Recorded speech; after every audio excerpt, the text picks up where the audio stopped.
For more on the Israeli-Hamas conflict, I'm joined by Kate Gould. Her analysis on the Middle East has appeared in USA Today, The Guardian, The Washington Post, and Huffington Post.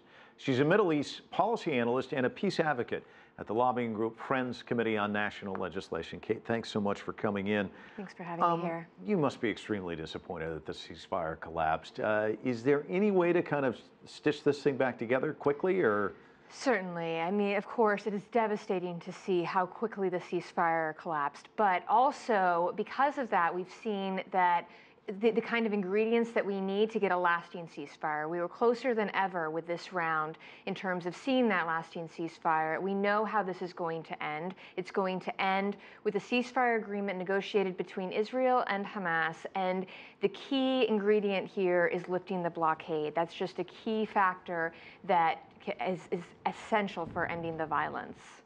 What are your hopes as we move into the weekend, this delegation, Palestinian delegation going to Cairo? Do you expect much to come out of that? I mean, I saw one online news agency had a quote from one of the members of the delegation, and he said, "We are hoping the negotiations in Cairo will lead to a long-term truce." Is that likely?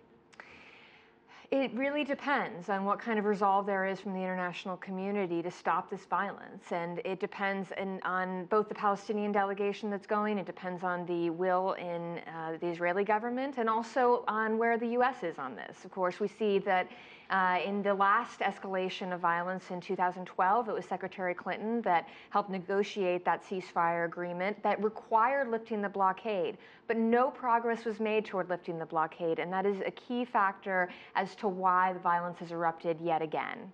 Who are the honest brokers who can really help to put this thing together? Because we see all the players and they all kind of want to move in. Egypt obviously has helped in the past. Is that the go-to group, so to speak? I think it's not about honest brokers, it's about who can be effective brokers, and it's the U.S. that has leverage on Israel. It's the U.S. that has supplied Israel with the military aid, with the weapons that are being used to kill civilians in Gaza today. And it's also the U.S. that has the sway with the Egyptians. So the U.S. role in this is very critical. And then, of course, the other players, Turkey and Qatar, and their influence on Hamas is also going to be critical to get a lasting ceasefire agreement. But how much more complicated is it today, given the fact that there's an Israeli soldier that's now been taken captive? Sure, that definitely takes us back, but that highlights that we need to intensify these efforts going forward. And the U.S. can play a positive role in this. And we've seen, though, that the U.S., at the same time as the White House condemned the shelling of another school in Gaza, that also there was this announcement that the U.S. funded and sent more weapons into Israel during these attacks. So it does make things more complicated. It also makes things more urgent, and this can be a wake-up call.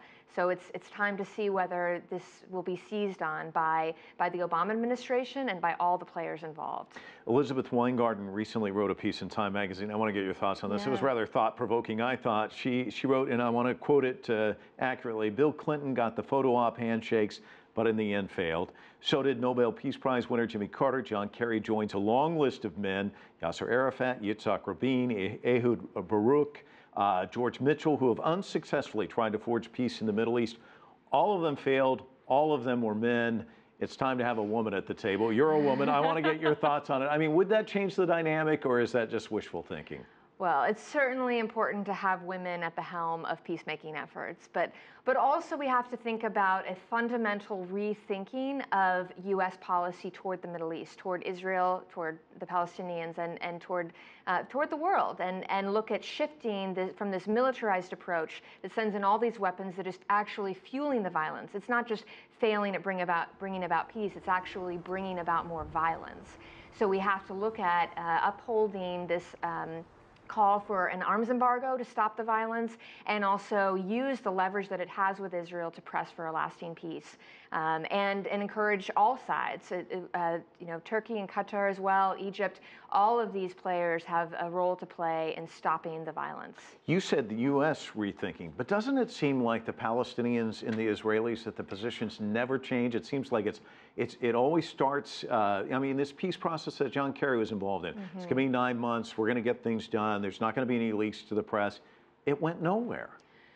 Well, unfortunately, I think what has been called this peace process was actually, it was excluding a major party in the violence. It was excluding Hamas from any of these talks, and that has actually contributed to the kind of violence that we're seeing today. I mean, as much as Hamas is part of the problem, and it certainly is, and it's committed these crimes, they need to be part of, if it's not a solution, they need to be part of a de-escalation of violence for sure. And you're not going to make friends with your Facebook friends. You're not going to make friends with just the people that you agree with and the parties that you agree with. You have to talk to all sides that are actually causing the violence.